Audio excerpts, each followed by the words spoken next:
Right, hello guys. Think about Isle of Wight from Maureen. There is no king on the Isle of Wight and they don't have the birch. Well, they bloody well have it next week when we will be live from the Isle of Wight, and here is perhaps the most notable resident of that island. Hello, David, are you there? Russell, mate, how are you? I'm spectacularly well today. A little bit disappointed by our miserable failure to get into the record books. But other than that, I'm upbeat. So you're on the Isle of Wight next week then?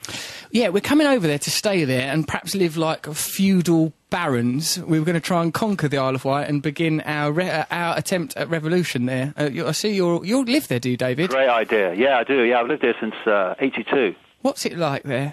Well, it's like anywhere else, really. It really is. It's like anywhere else. It's a bit slower, but they're doing their best to turn it into what the mainland is. So I went there as a child. Sad. David, sorry to interrupt you. I went there for a holiday as a child, and I got a little glass bird with different coloured sand. Oh yeah, Allen Bay. Strata sand. Allen Bay, yeah. Back in the 50s, I was filling me thing with coloured sand back in the 50s, yeah. And then they eventually realised that actually the cliff was falling.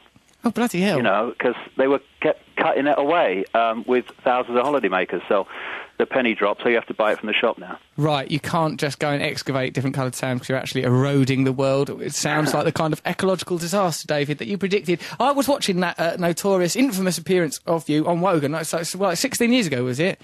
Yeah, 1991, I think it was. We're in the very studio where Wogan broadcast from. 91, so I was like, I was 15 or 16, but like, when I watched that, and it's like, if you're sort of too young to remember, it's like Terry Wogan, they're very much the king of Radio 2, from where we're broadcasting now. Matt sat in Wogan's chair, trouserless as always, looking at a note left for Wogan, telling him he's got to sort out his eyesight. Wogan was very, Terry Wogan, who obviously I deeply respect as a broadcaster and a colleague, I suppose, was very cynical towards David. But then I suppose you were a bit, you did seem a bit balmy then, David. But I remember even thinking, as a 15-year-old, I thought, this sounds all right, this stuff. And like, I was quite impacted by it, and I was very unhappy about the way you were treated. And like, but not, I think that Terry genuinely didn't mean to be rude, but the audience, it seemed a little bit kind of, I don't know, sceptical, uncomfortable, and odd.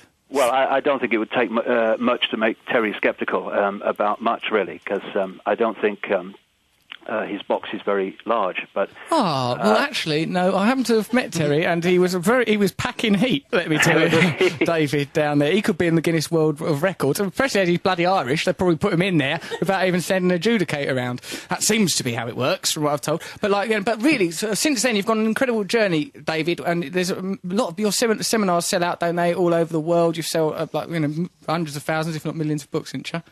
Well, I sell a lot of books, yeah, but it's always a struggle when you're a one-man band, really, trying to get information out into an arena that is dominated by global corporations. Yes, this is something which few people would dispute, although we're kind of lethargic about confronting that idea. No one seems to. That's one of the things I was querying the other day, David. I thought if all of us completely accepted the idea that we are being manipulated by a combination of the media, the government, and multinational corporations, if people completely understood that idea, do you think they would still be utterly apathetic, or do you think that could be sufficient information to instigate change?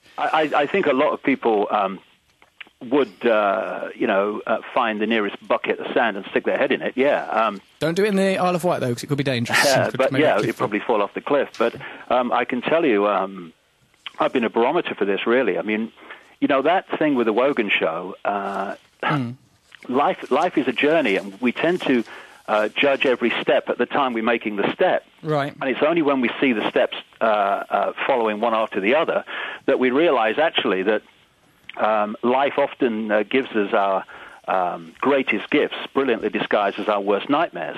And that was for someone who was concerned at that time in how I was perceived, was the worst nightmare. But what it was a fantastic gift. Yeah. And without that, I couldn't have gone on this journey that's led to where I am now, because one of the key things that it did was allow me to leave the prison that most people live in. Yeah. The greatest limiter of people, and that is the fear of what other people think. Yes. Most people are so concerned about what other people think. They edit what they say, they edit the way they live their lives, and they're not actually living their own uniqueness. They're living someone else's version of what they think they should be. I would concur, David, that most of us tend to live in a prescribed reality, and that freedom is an illusion because the freedom exists within such narrow parameters that ultimately we are enslaved by a very manipulative ideology. David, can you say, some of them? I watched something about you recently. Was Icke right? The programme was on Channel 5, I believe. Right. I watched it on YouTube. It was brilliant. The thing that I think will grab people's attention certainly is that, like, our listeners, as you can imagine, they're mostly blind drunk, they're revellers, they're pro-revolutionary already. No, they're not people... Oh, I'm with them. We're not conditioned citizens on our radio show, very much pro-revolutionary. Hit us with some of the stuff like predictions and that you made, because that's kind of headline-making, interesting stuff. Like the stuff you said, like, in 1990 you talked about an attack on a major American city and something about New Orleans. Could you tell us about that sort of stuff, please? And how you bloody well knew. The thing is that that was a long time ago. But in terms of the point, it's much easier to predict at least the themes of what is coming when you have researched the agenda that these guys want to put into place. What is the agenda? The agenda is to create a global version of Orwell's 1984, in effect, and. One of the... How can there be complicity across the world from so many diverse political ideologues and governmental bodies? How can, like, sort of like America and China and, India, how can all these sort of diverse ideas cooperate? Well, what I do in my new book has just come out, which is a major work of dot connecting, is show how this is possible. And basically, there's a structure that is like Russian dolls, one doll inside a bigger doll inside a bigger doll. Yes. Only their structure is pyramids inside pyramids inside pyramids until there is a pyramid that encompasses all the others. Give you an example. Yes.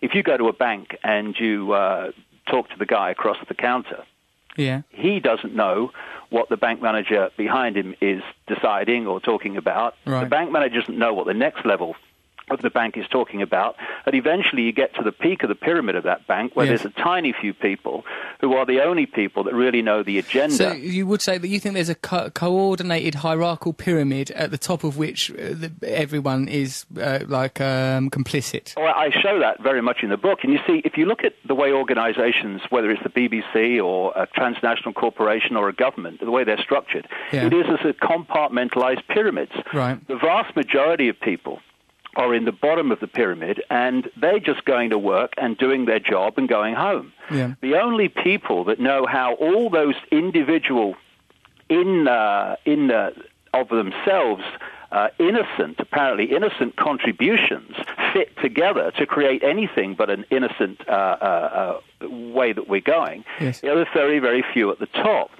And so, you've got a government. People say it's the government. The vast majority of people in government are just earning a living and going home. Right. The world is not just a little bit not like we think it is. The world is nothing like we think it is. What we're seeing in the mainstream media is a movie. It is a movie to keep our minds occupied so the real agenda can go on behind it. And that's what's going on. And you see, the vast majority of people in the media, people say, it's the media. Well, does that mean every journalist is in on it? Of course not. What does the media do? The media takes what officialdom tells it is the situation, like the official story of 9/11, what a load of nonsense that is, provable fact, and it tells the people what the authorities have told the media is the situation. Investigative journalism today is reading the morning papers and watching BBC News 24 on the newsroom telly. Which there is no investigative journalism worth a name, and that's why they can get away with it. Yeah, fair enough. I completely agree with you. I wouldn't dispute any of that. Now, we can't carry on talking like that because we have to muck about on our show. Before you came here, there was a man just eating bananas to get in the Guinness Book of Records, Matt Morgan, and he frankly failed to do it, and now has got the gall to hold up a piece of paper with the simple letters UFOs written on. David, what do you think's going on with UFOs? What about the Reagan stuff and all the Eric von Daniken stuff that that life on Earth seeded by extraterrestrials? Are you into that sort of idea? Well, I think absolutely that there has been a non-human intervention in life on Earth. Absolutely. I mean, it's one of those things, when people think something and it's the done thing to think it, like the Earth is flat, and then eventually it dawns on people that the Earth is round, and people say, "What? It's so obvious all along."